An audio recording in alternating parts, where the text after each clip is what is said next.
Welcome to another deep dive with us.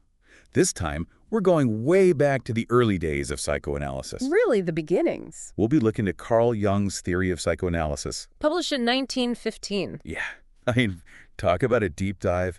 It's fascinating how he starts to break away from kind of question some of those big names in the field. Like Freud, for example. Oh yeah, Freud. Get ready for some wild theories.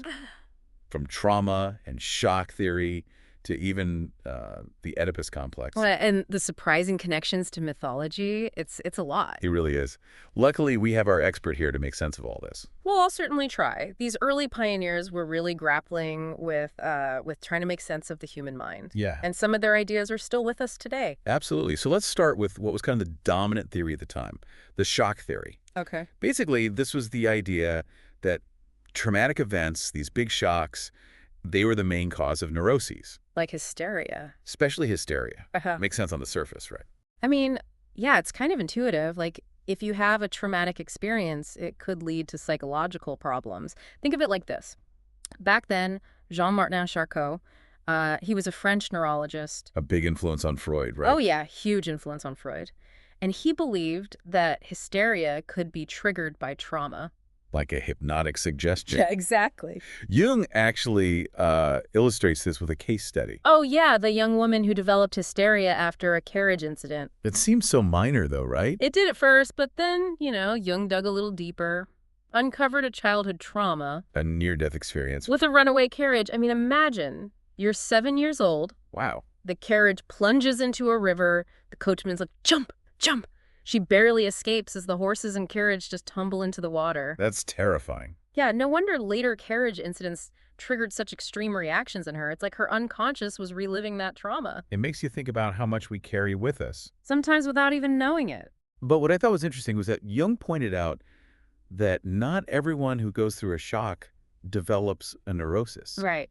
So there has to be more to it. Yeah, it's not just the event itself. There's this idea of individual predisposition. Right. The same event could traumatize one person but leave another totally unscathed. It really depends on the person. On their internal landscape. So it's not just about the external events, it's how we process them internally. That makes a lot of sense. It all comes down to psychology. He uses this term, repression. These painful memories, they get pushed down, right? Into the unconscious. And that's where they can fester. And later, erupt as neurotic symptoms. So the big question is repression deliberate? Or is it an unconscious process? Jung suggests it could be both. It depends. Some people consciously bury memories. To protect themselves. Yeah, and others, they just disappear from awareness without us even realizing it. Wow. So let's talk about the elephant in the room, or maybe the libido in the room. Sexuality and its role in all of this. Oh, here we go. Jung, like Freud, was really interested in how sexuality played a role in neurosis. And this must have been scandalous back then. I mean, it's hard to overstate how shocking that was. This is a time when people viewed children as completely innocent and asexual. Right. So for Freud to suggest that sexuality is there from infancy onward, that was met with outrage. People were not ready for that. I can imagine. But how do we even understand sexuality in this context? It's not the same as adult sexuality, is it? No, not at all. Jung, building on Freud's work, he's talking about libido, psychic energy. It's like your drive, your creative force. And for Jung, this wasn't just about sex. It was everything we do. Everything. It's the energy that fuels us. And it's present from birth, but doesn't initially have that specifically sexual aim. So it's more about energy in general. Yeah, and it's expressed through different activities, bodily functions. And as we mature, it gradually changes, becomes more focused. So it evolves over time. Exactly. It's a journey. Like, think about a baby. A baby gets pleasure from sucking. Jung saw that as a precursor to later sexual development. Oh, interesting. It's a way in which the libido is experimenting, so to speak. So, okay, here we go. The Oedipus complex, it has a reputation, to say the least. It's a bit infamous, isn't it? It really is. It definitely captured the public's imagination, and not always in a good way. So, for those who maybe haven't heard of it, what is it really? At its core, it's about a child's unconscious desire for the parent of the opposite sex. And then there's a rivalry with the parent of the same sex. And Jung said it exists for girls too, right? Absolutely. He called it the Electra complex. Using those figures from Greek mythology. Like Oedipus and Electra, To illustrate these universal psychological patterns, it's fascinating how these ancient stories, They're so primal. they reflect these deep-seated dynamics. But we're not saying that kids are literally having these romantic feelings, are we? No, no, no. Remember, it's about the unconscious. It's a deeper dynamic that plays out symbolically. Oy. Think of a child who gets really jealous when a new sibling arrives. Yeah. Demanding more attention from one parent, acting out against the other. That makes more sense, but still intense for a child to experience. It is. But Jung actually considered the Oedipus complex a normal developmental stage. A normal stage. A necessary step in becoming an individual separate from their parents. Huh. I never thought it that way. It's a hurdle we all have to overcome. But if you get stuck in that dynamic, I imagine that could cause problems later on. Absolutely. Jung believed that if a child can't move beyond those early attachments, it can lead to difficulty forming healthy relationships as an adult. They might unconsciously recreate those patterns over and over again. Oh, that's so interesting. So it's not just about digging up old memories. It's about understanding how these early experiences shape us in the present. Right. Psychoanalysis isn't about dwelling in the past. It's about understanding those unconscious patterns so we can make more conscious choices in the present. It's about recognizing those hidden influences so we can break free. And that's where the therapist comes in. They need to guide the patient in understanding these unconscious dynamics. To help them move from those infantile patterns to a more mature way of being in the world. Exactly. And it's not an easy process. It's a journey. We've only just scratched the surface here, and we already have so much to think about. And there's a lot more to unpack. Next time, we're going to dive into one of the most fascinating aspects of Jung's work: dreams, fairy tales, and the symbolic language of the unconscious. It's going to get really mind-bending. So buckle up. Welcome back. So before we get to dreams and all that mind-bending stuff, Yeah, the fun stuff. there's another concept Jung talks about that's really important. Regression. Regression. Sounds a bit like going back in time. Is that what he means? Yeah, kind of, yeah. Psychologically speaking, regression is when we revert back to earlier patterns of behavior. Like from childhood. Often, yeah. Especially when we're stressed or facing challenges, it's like we fall back on those old familiar ways of coping. So when we're feeling overwhelmed, we go back to being like our child selves. Not literally, of course, but we might unconsciously adopt coping mechanisms that we use at earlier stages of development. Like our childhood defense mechanisms. Yeah, exactly. It's like we're taking a detour around the hard stuff, using those old tools, even if they're not so effective anymore. Jung says it's not just about revisiting those old memories, though.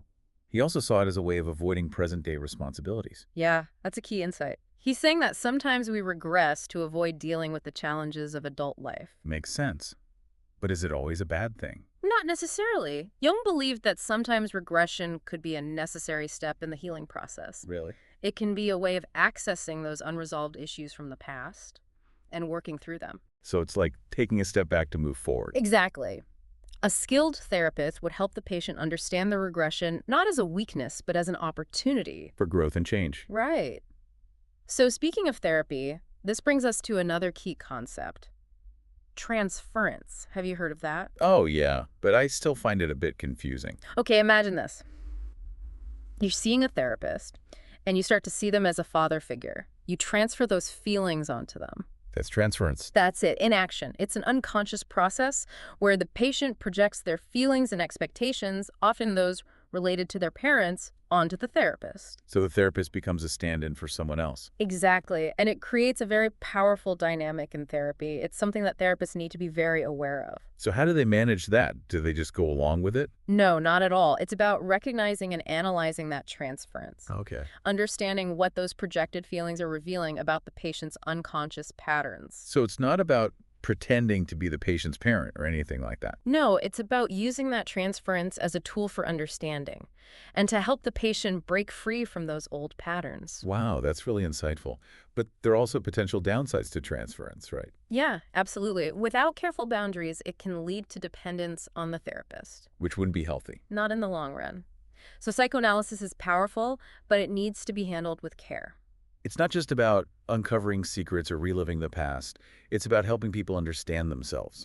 And live more fulfilling lives. Jung viewed psychoanalysis as an ongoing process, not a quick fix. It's a journey. Of self-discovery. Yeah. A journey that can be challenging, but also rewarding. With the potential for profound insights. You know, throughout our discussion, we keep coming back to that initial question. What causes neuroses?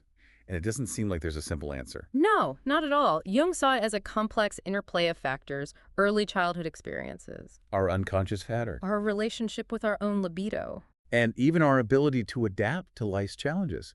It's like if we're out of sync with ourselves, we're more likely to develop neuroses. Trying to live in a way that doesn't align with our true nature, it's like fitting a square peg into a round hole. It's not going to work. No, and that's where the discomfort, the neurosis, comes from. So Jung was really focused on helping people become whole, integrating those parts of themselves. Right, helping them become more authentic. One of the things that really fascinates me about his work is this emphasis on myth and symbolism. Me too. It's like he's saying that these ancient stories aren't just entertainment. There's something deeper there. They hold psychological truths. Yeah, and he saw these universal archetypes, these primordial images residing within the collective unconscious. This shared reservoir of human experience that transcends time and culture. So we're talking about those archetypes like the hero, the mother, the shadow. Right, and these archetypes, they represent fundamental human experiences, patterns of behavior that we see repeated throughout history. Yeah. And they're not just in myths and fairy tales, are they? No, they appear in our dreams, our fantasies, even in our everyday lives. It's like we're all enacting these ancient dramas, often without even realizing it. That's a powerful thought. So psychoanalysis can help us become more aware of these unconscious patterns. Exactly. And in doing so, we can make more conscious choices and live more fulfilling lives. You know, we've been talking about Jung, but Freud keeps coming up. The shadow of Freud. Yeah. Can we talk about their relationship a little bit? Sure. I mean, it's a fascinating story. Initially, Jung was very drawn to Freud's work. He saw it as groundbreaking. As did many people at the time. But as he delved deeper into his own research and clinical practice, he started to form his own ideas. And that led to a break between them. Eventually, yes. There were some key differences that they couldn't reconcile. Like their understanding of libido. Right. Freud was very focused on sexual energy, while Jung saw it as a broader life force, a psychic energy that fueled everything we do. And that difference in thinking about libido had a ripple effect. It led Jung to develop his own unique theories. About the collective unconscious, archetypes, and individuation. Concepts central to his analytical psychology. And they also had different views on the unconscious, right? Yeah. Freud emphasized the personal unconscious, which is formed through individual experiences. But Jung went further and proposed the collective unconscious. Which contains those universal archetypes and symbols that we were just talking about. Exactly. The collective unconscious was a radical departure from Freud. It suggested that we're all connected on a much deeper level, sharing this heritage of symbols and stories. So the relationship was complex, to say the least. It started with admiration, And intellectual exchange. but ultimately led to disagreements and a parting of ways. Sounds like a painful but necessary evolution. It was. But it's important to remember that it wasn't a failure. Jung was a brilliant, independent thinker. Who wasn't afraid to challenge the status quo, even if it meant breaking with his mentor. And their intellectual clash ultimately enriched the field of psychology. It gave rise to two distinct schools of thought: Freudian psychoanalysis and Jungian analytical psychology. Both have profoundly shaped how we understand the human mind. And despite their differences, there's still some common ground between their ideas, right? Oh, absolutely.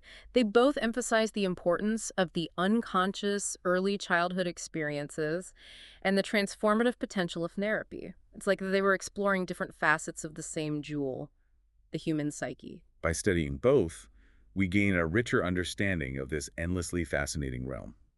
And speaking of fascinating, let's finally move on to what I've been really excited to talk about: Jung's ideas about dreams. All right, so we've covered a lot of ground, right? We talked about the unconscious, libido, and even the Oedipus complex. We really have. But this is what I've really been looking forward to: Jung's ideas about dreams and the whole symbolic language of the unconscious. Yeah, this is where things get really interesting. It's like, how does all this stuff manifest in our daily lives? Right. So Jung went beyond Freud in emphasizing how the unconscious communicates through symbols. And for Jung, dreams were a prime example of this. Okay. He saw them as expressions of those deeper universal archetypes. Remember, the ones that exist within the collective unconscious. Right, like the hero, the mother, the shadow, these archetypes that represent universal human experiences. Exactly. And he believed that they show up not only in myths and fairy tales, but in our dreams and even in our daily lives. So it's like those recurring themes, those patterns that we see throughout history and across cultures. Right, exactly. Jung gives this great example of a young girl who had a dream about a wolf, and it really terrified her. In kind of sense.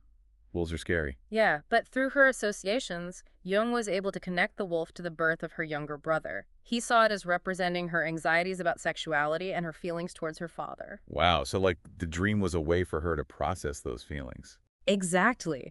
And Jung also links the girl's dream to a story she had been told about storks bringing babies. You know how they say the stork bites the mother to deliver the child? Oh yeah, I've heard that. Well, in the dream, the wolf bites her on the leg, and it happens to be near a staircase, which Jung interpreted as a symbol of sexual union. Wow, so it's all connected. The wolf, the stork, the staircase, even her brother's birth. Right, he's weaving all these threads together, seemingly random images, but they reveal a deeper meaning. And then he goes even further and connects these symbols to ancient myths and folklore. Exactly. It's not just about this one girl's dream. It's about these universal patterns. Right. The war, for example, often symbolizes the devouring mother in mythology. It represents that fear and fascination with female sexuality. So it's like we're all connected through these shared symbols and stories. That's the idea behind the collective unconscious, that there's this deeper layer to human experience that goes beyond our individual lives. But how did this work in practice? Did Jung just analyze his patient's dreams based on his knowledge of mythology? Oh, no, not at all. Dream interpretation is a collaborative process. It's not about the therapist telling the patient what their dream means. Right. It's about acting as a guide, helping the patient explore their own associations. To figure out what those symbols mean to them personally. Exactly. It's like a detective story. You're working together to decode the clues, and the ultimate goal is to understand those underlying conflicts and anxieties that are driving the patient's behavior. You know, it's amazing to think that Jung wrote this book over a century ago, but it's still so relevant today. Right.